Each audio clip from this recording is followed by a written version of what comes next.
Welcome to today's talk. My name's Grant and James. I'm here with James. Hello there. Hey, mate. You all right? Yeah, very well. Good to see you. All right. So today's talk is going to be about what is the fundamental problem with society. All right. So let's get started because there's quite a bit to talk about here. You and I have often talked about this sort of reality, I suppose, that humanity, I think, struggles to solve its problems in the world, mainly because they don't fully understand the problem. Yeah, we've talked about this idea that we live in a very competitive system. Yeah. And while that competitive system exists, the question really is, well, how can you ever solve problems when you compete against yourself in that kind of way? And we'll talk about this in more depth shortly. But the whole point of our presentation today is to try to make it a bit easier for people to understand what that fundamental problem is.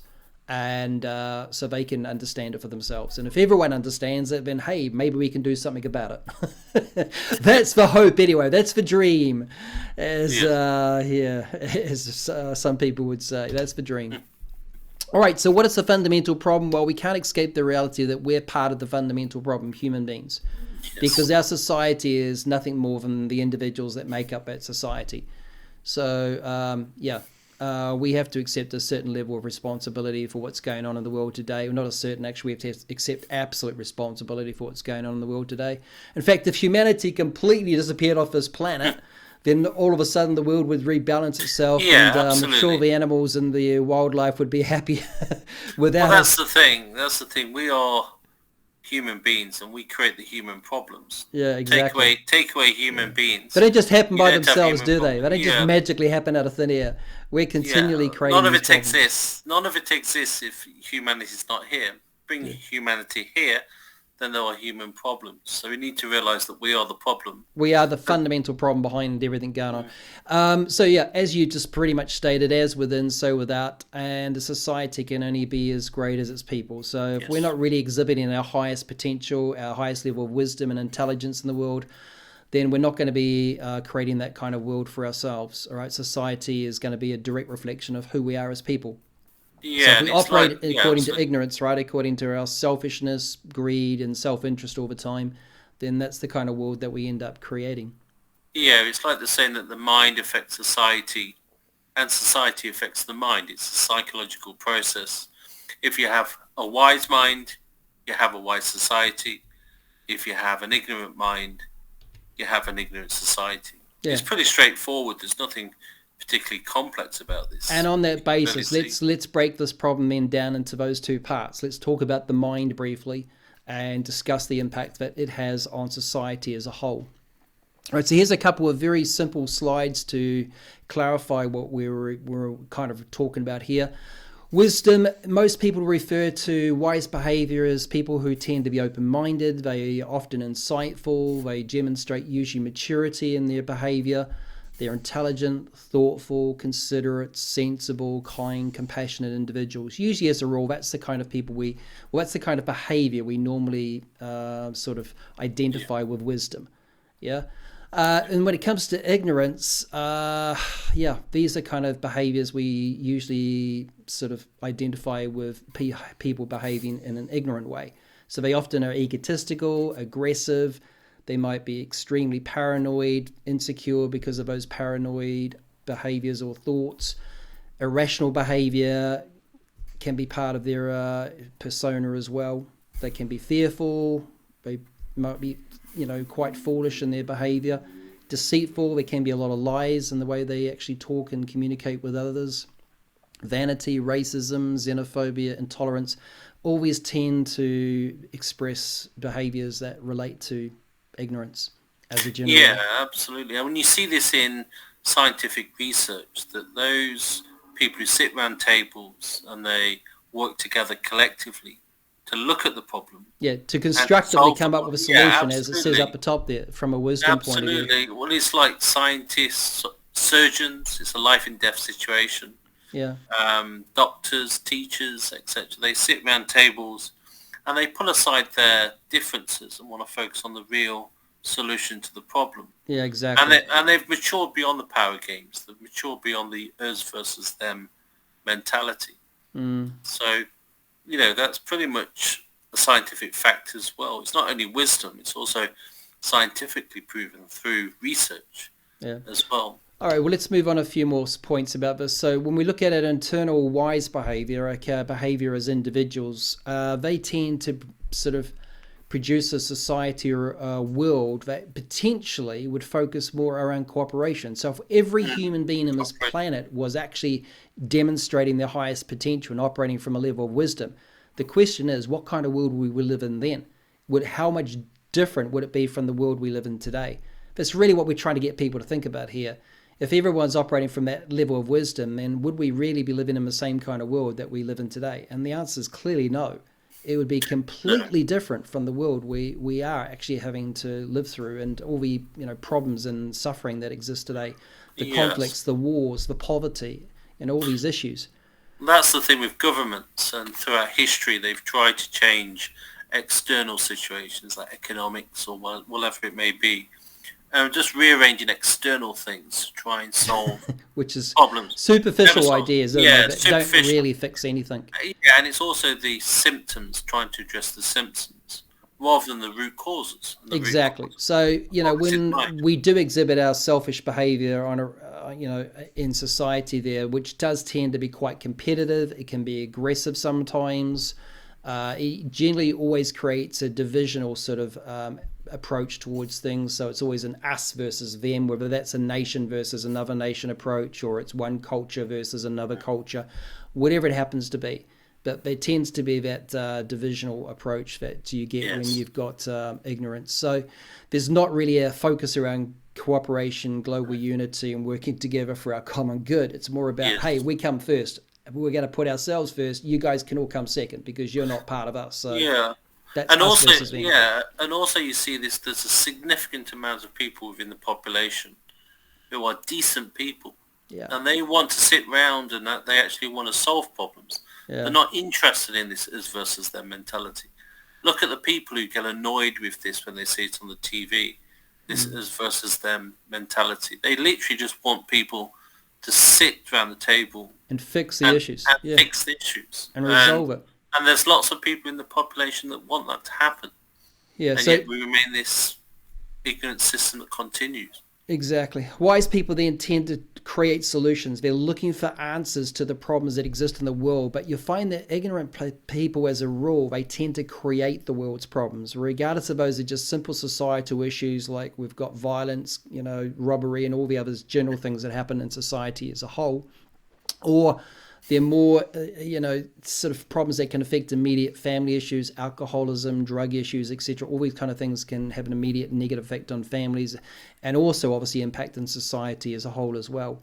But ignorance, generally, if you were to try to statistically break that down and work out how many people are in the sort of like wise area, is it 1%, 2%, 5%? I think a lot of people have different viewpoints about this, and it's probably not important to say what the stats are because we know that whatever the number is.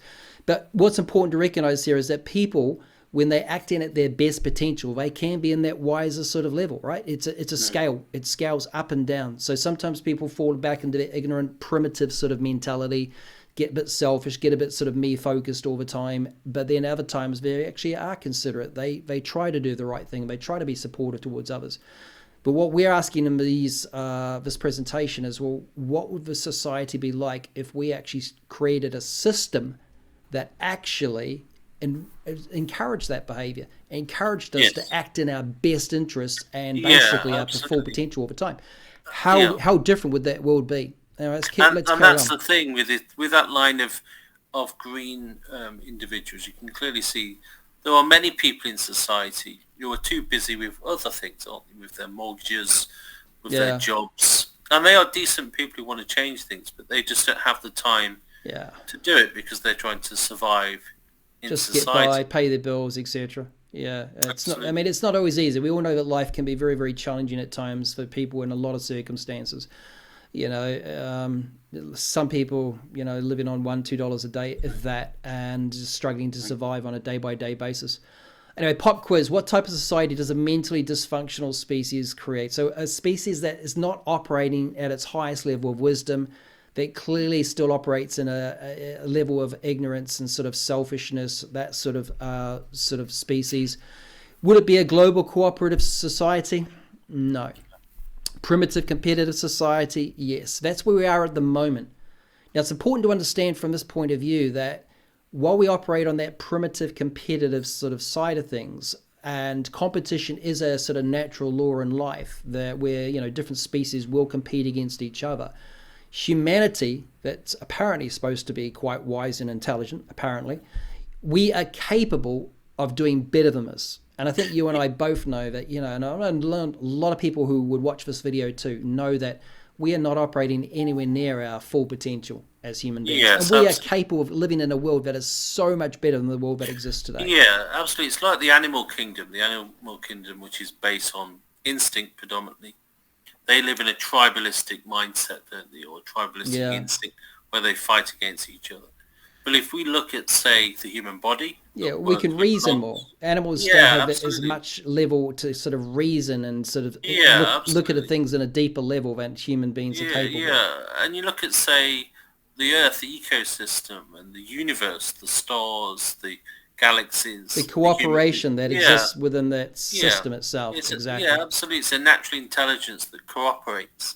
And that's higher, isn't it? There's a higher intelligence than the primitive competition, which obviously animals very much function at that level. The analogy we often use is the human body, right? So all the internal organs work together in cooperation for the greater good of the whole body, the host itself. Whereas cancer is the exact opposite of it. It's where cells are competing against each other and one part of the body will kill the other part of the body off. I mean, that's essentially what human society can be like a lot of the time. Now, let's move forward. So only a mentally dysfunctional species would create a society where, and this is a fundamental point that we're trying to get across today, where humanity is competing against itself. How do we fix the world's problems if we are competing against ourselves as a people? It's literally impossible. You cannot fix the world's problems when you do that. It's, how people need to think about, for example, how long wars have existed, how many conflicts has existed. We're talking centuries of wars and conflicts because humanity has been competing against itself literally for centuries. Yeah, and it's like what we said about the animal kingdom, is that they are unaware that they are a species, whereas humanity, potentially, can be aware that it's a species. We know we're a species. And so that is, once again, looking at it from a high level, is coming from the perspective and the understanding that we are a species. And let's break this down in more detail now so people better understand how competition actually exists within our society, So we have competition, or we compete against ourselves at all levels of society. And this is one of the fundamental problems that exists today that has not been addressed by governments. It has not been addressed at all to actually help us fix the problems. And that is, it's a core problem that people need to understand. So nations will compete against each other for political and economic power, right? You get your classic situation, you get America, you get China, not exactly the best of friends, constantly politically, basically competing against one another to try to get an edge from a political point of view, a military point of view, an economic point of view. But they're constantly trying to get one up on each other all the time to become effectively maybe the world's dominant superpower. But this kind of thing is not just, limited to those two nations. It occurs between all the nations in the world. And we're all bound by a global competitive economic system that controls our daily lives. And it forces us, because of that system, to effectively compete against ourselves, which is insane. It's literally insane. Yes. I mean, how do we go about fixing our problems when we're controlled by a system which we created that dominates our lives in such a negative way? It's crazy. Anyway, let's look at a few more points. The governments are competing against each other and using their different agencies to try to find ways to strategically give themselves more economic and political power as well. They'll use security agencies to work out, things about their opponents or their competition, whether that's government spying, whether it's computer hacking. But all these tools have been used in a negative and aggressive way against what they consider to be their competition or potentially their enemies, which is not a healthy way of thinking at all about, your fellow human beings, right? I mean, we're all the same species here. We're brothers, we're sisters, we're all part of the same species, and yet this is the way we treat each other. Yeah, and I think what it is as well is a significant proportion of the population. All of us, we've only ever known this situation. Humanity has been absorbed in this situation for so long Mm, that people can't see any other way because it's kind of become the norm, yeah. and they don't realise that there is another way. That's the classic comment, isn't it? That's just the way life is. What are you going to do about it, sort of thing. But the reality is, well, that may be the way life is, but it doesn't mean it has to be that way. We can change it, No. and we're going to talk about how that can be Yes. achieved. So Absolutely. political parties will compete against each other. I mean, we've briefly talked about how the Republican Party, for example, has been competing against the Democratic Party in America for more than 100 years. Now, the same thing occurs in the UK with the Conservative Party and Labour. Both these parties in the UK and America, Republicans and Democrats, have been in power in those nations for more than 100 years.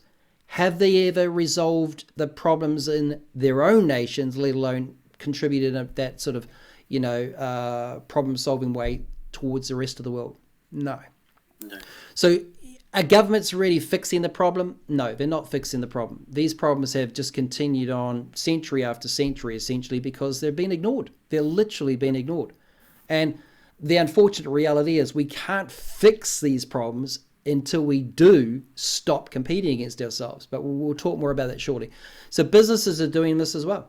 Businesses are trying to sell their goods and services to each other, to individuals.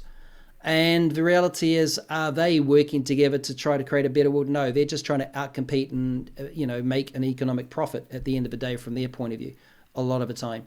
So they're looking at things from their own self-interest point of view here as well. And individuals get pulled into this whole warped way of thinking because we have to survive on a day-by-day basis and earn a living with jobs. And if you have no job and you're not able to pay your bills and survive each day, then you basically suffer the consequences of that as well. So people are Yes. desperate to try to, just get by in a system Yeah. that's completely and totally Yes. dysfunctional.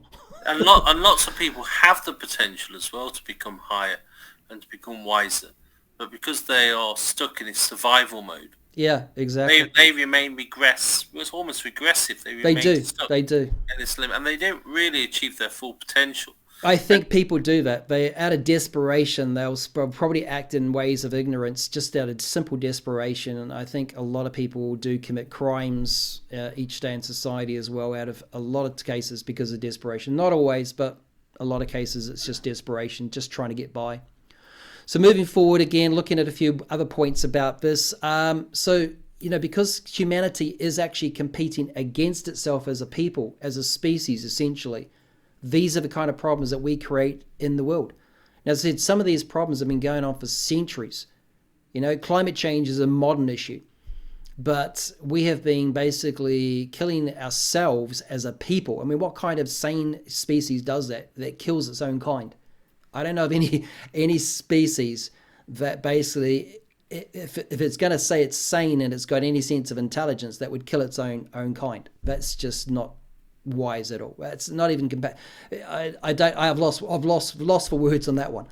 It's like, where do you start?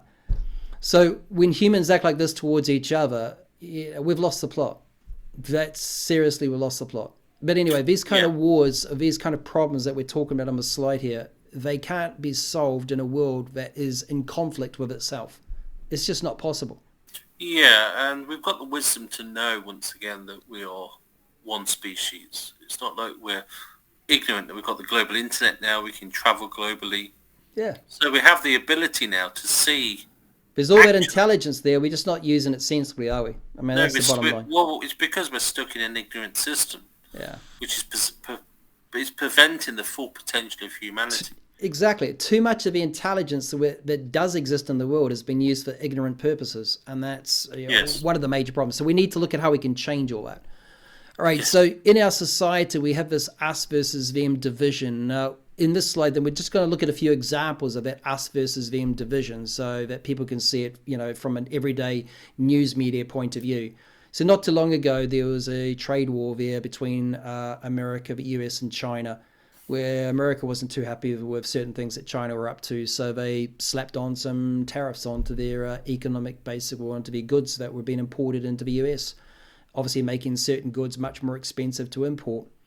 And so what did China do as a result? Well, no surprises there. China just retaliated and did exactly the same thing to US goods. So any US goods that were being exported into China were also basically hit with tariffs. And it's just tit for tat type of behavior.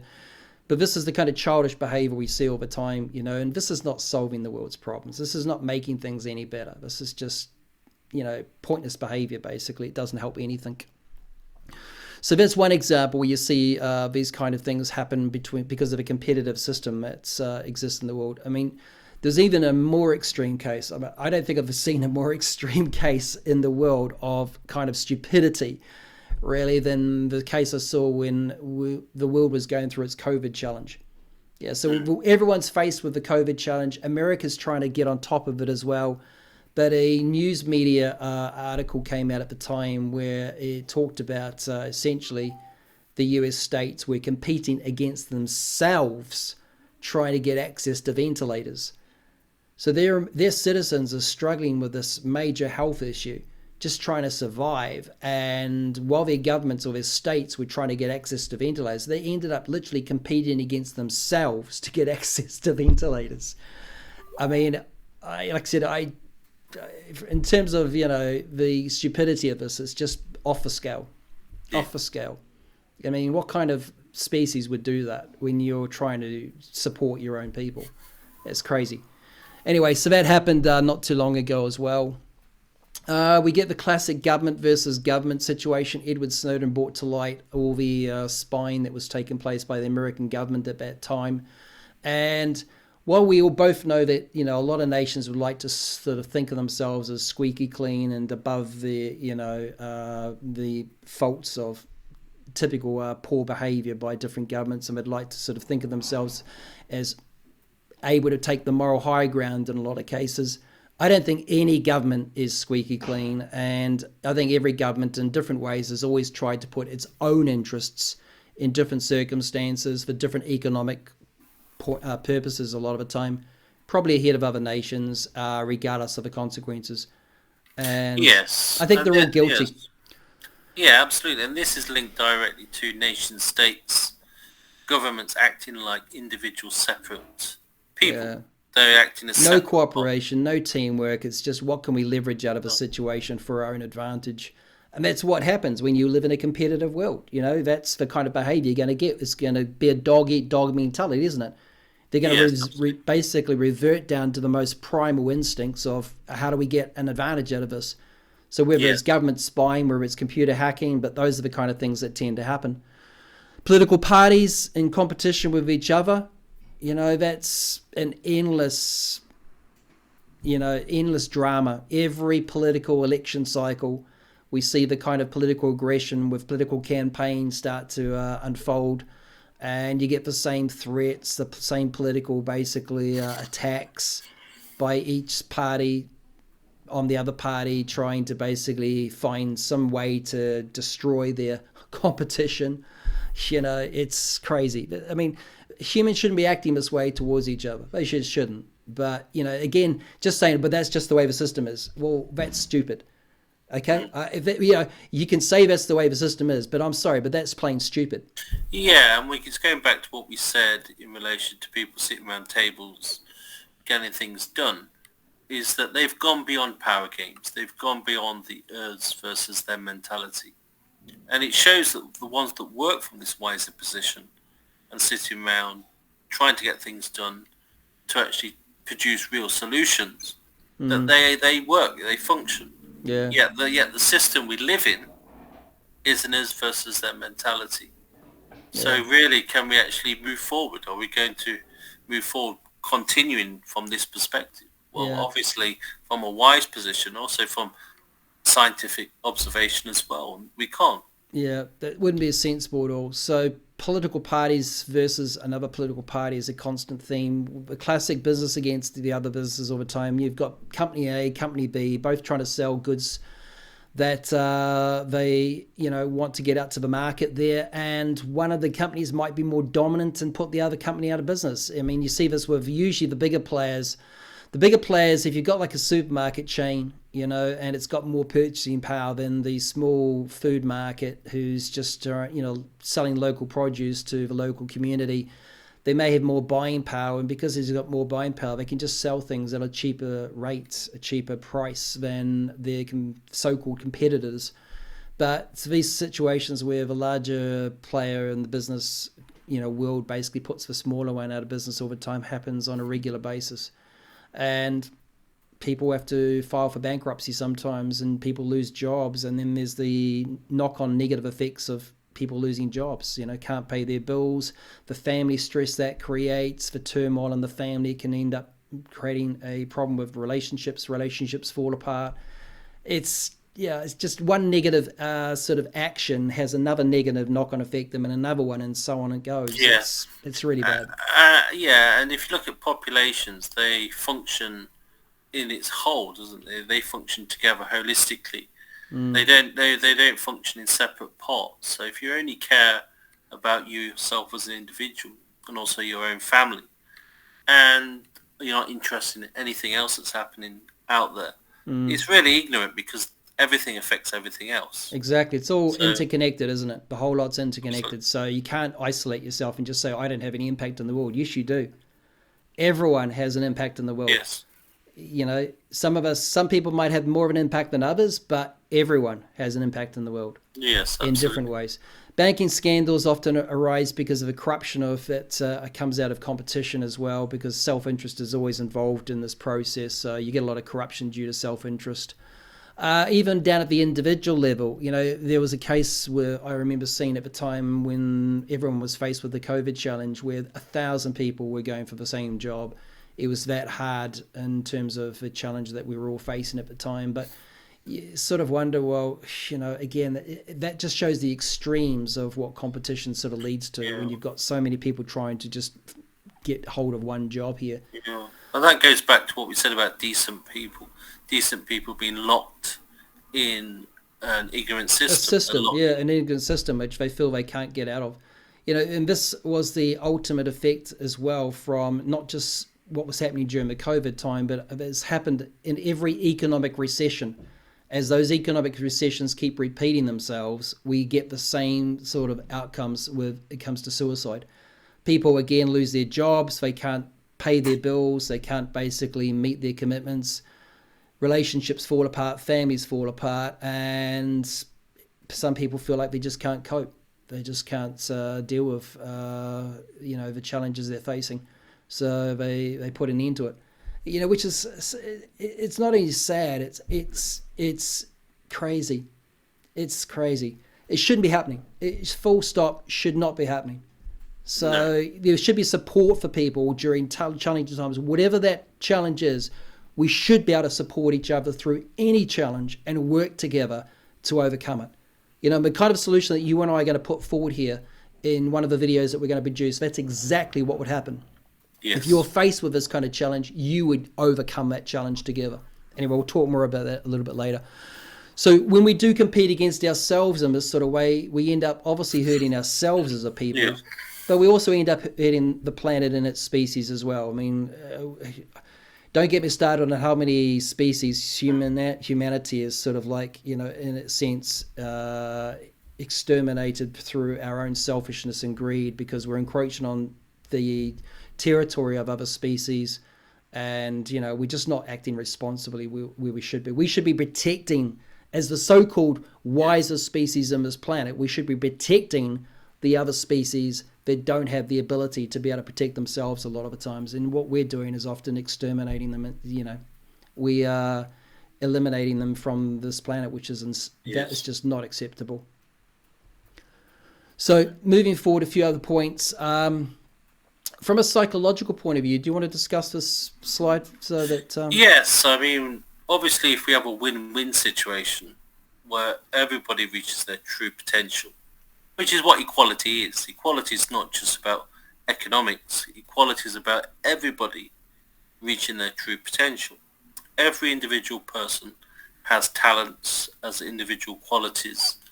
And so that means every single human being has the ability to reach their full Yeah, potential. to contribute those qualities to the rest of the Yes, world so that we can and take advantage of them. absolutely. So that creates a win-win situation. When everybody works together, then it's a win-win situation. Everybody wins. But in a competitive world here that we see, it's exactly the opposite. It's always a Yes. winner-loser outcome, And the equality that we're talking about here is the inequality, I should say, is literally crazy. It's off the scales. We're talking people earning billions of dollars compared to those people just trying to survive on $1-2 a day. There's no equality there.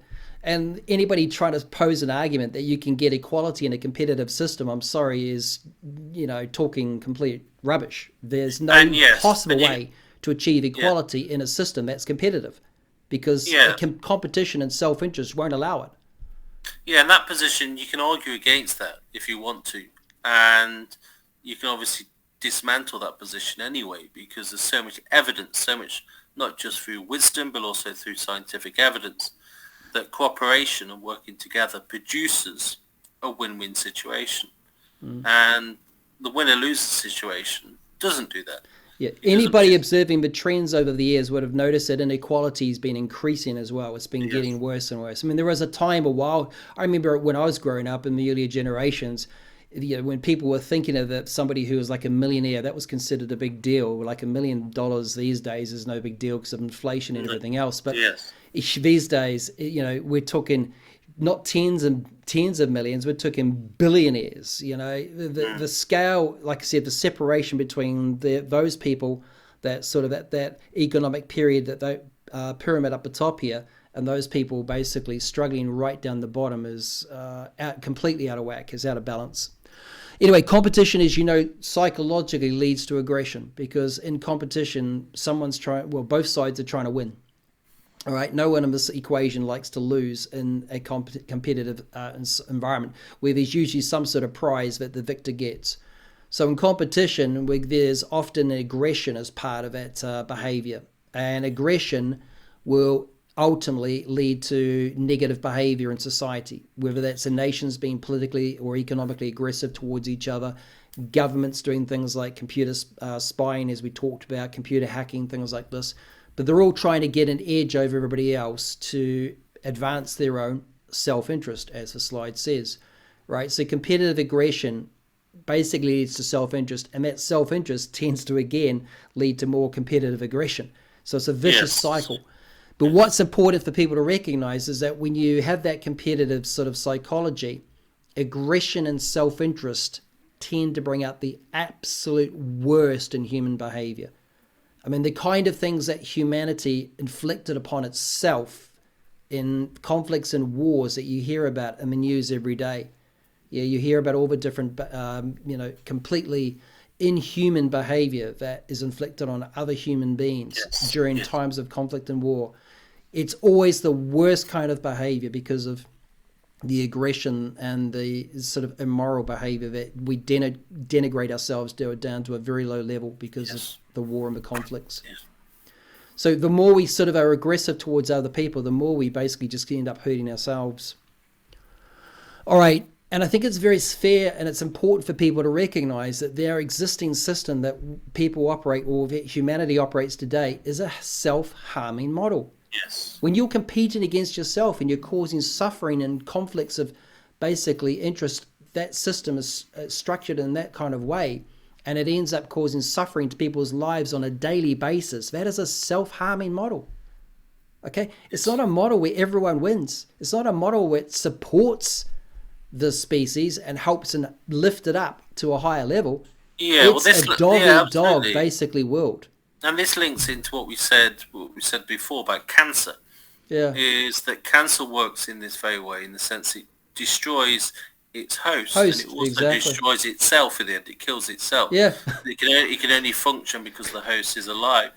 And because of this separation that humanity has created within itself and also with the earth as well, it is acting very similar to cancer from this competitive economic process, from this economic model that had been created out of ignorance.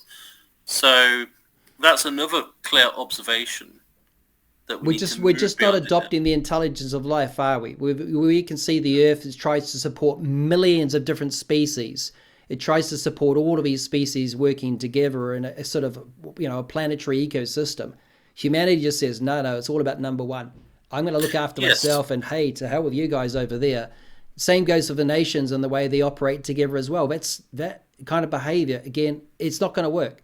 You can't improve society as a whole when you've got nations that compete against each other. Can't be done. Like, you're always going to create problems. All right, let's move forward anyway. So that sort of system here, when you look at the global society we have today, there's a self-interest focus from each nation's point of view that literally dominates the entire world. Yeah. So we have a competitive economic system that we're all bound by, we're all controlled by, that because it's a competitive system, it encourages each nation to focus on its own self-interest effectively and always put those interests ahead of everybody else. So we're all in conflict with each other because of that reason. And as I said, you cannot fix the world's problems while that condition exists. It's not possible. Regardless, whatever politician tells you or any government tells you, yeah, we're going to go and fix this. No, you can't. You're lying to the people. It's not possible. It's always on the symptom level, isn't it? Yeah. It's always symptomatic rather than looking at the root cause. And the root cause is the ignorance, of the and mind. The competition basically basically results because of that conflicted state. Yes, absolutely. Unless we can address this problem where humanity is competing against itself all the time, you can't solve anything. All right, so looking at this basically as a whole, that society that we have today is a result of the fact that humanity is competing against itself, and it's creating these symptoms, those kind of symptoms you can see on the screen in the slide here, as a result of that self-inflicted competition. Right? Now, we have to make a decision as a species, as a people, to say, well, we can do better than this. We don't have to compete against ourselves. We do actually, after all, create the world ourselves. We can create whatever society we want. Right? Yes. It's up to us. We're not controlled by this world. We can make decisions and change the way things work. And that's what we want people to understand. It's time to make a sensible decision that doesn't create an environment where humanity competes against itself. It's time to change this, because this is not going to help improve the world.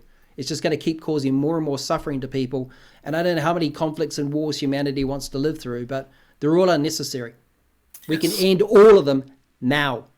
Yeah, and this is, nobody talks about this, but people think wars are inevitable because it's happened so many times. But wars are a product of ignorance. That's just a self-inflicted ignorance. And we don't have to have wars. It's not like some idealistic utopian idea. It's just exactly. True. It's just sensible common sense. It's just sensible behavior, isn't it? And yeah, we'll get to that anyway. We'll come up to this.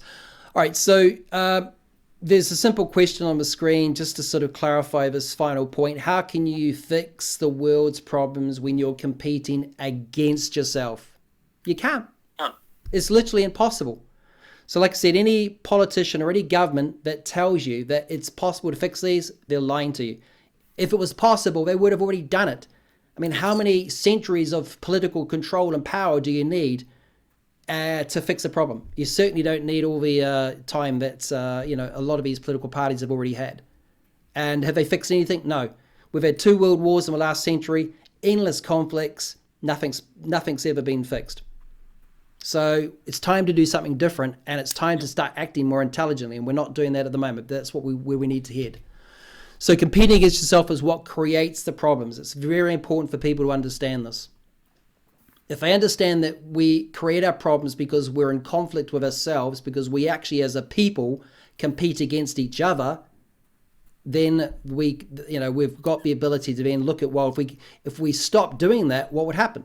If we stop competing against ourselves as a people in the society we live in, what would happen? How would it be different? And that's where we need to head. We need to explain how that would work. So we're going to head towards explaining that point. But because that's going to take a little bit of time as well, this video is just to explain what the fundamental problem is. And hopefully we have clarified that for everyone watching this video. So what is the fundamental problem with society? Fundamentally, it's the ignorance in the human mind. It's our state of ignorance that tends to project itself into the world. but we're projecting that state of ignorance in a way where humanity competes against itself, because we're still operating on that very primal thinking level. We need to elevate and raise our level of thinking to a higher level. Whereas Einstein once said, you cannot fix the problems in the world with the same level of thinking that created them in the first place. You've got to be more intelligent. You've got to be wiser. So that's exactly what we need to do. So the ignorant, dysfunctional state of mind inevitably will create a primitive and dysfunctional society. Yeah, where humanity is competing against itself. That needs to change. That absolutely fundamentally needs to change. Yes. And we're going to look at how we can actually address that in a video coming up shortly. We're going to look at how we can fix this broken world that we all currently have to live in, and what we can do to address it. So James, thanks for your time. It's been awesome. Thank you. It's been brilliant. Great, yes. We're going to look at this video in a future video. So if you want to find a bit more about this, feel free to click on the link at the end of this video. But we'll see you again, hopefully, in the next video. Cheers. Thank you.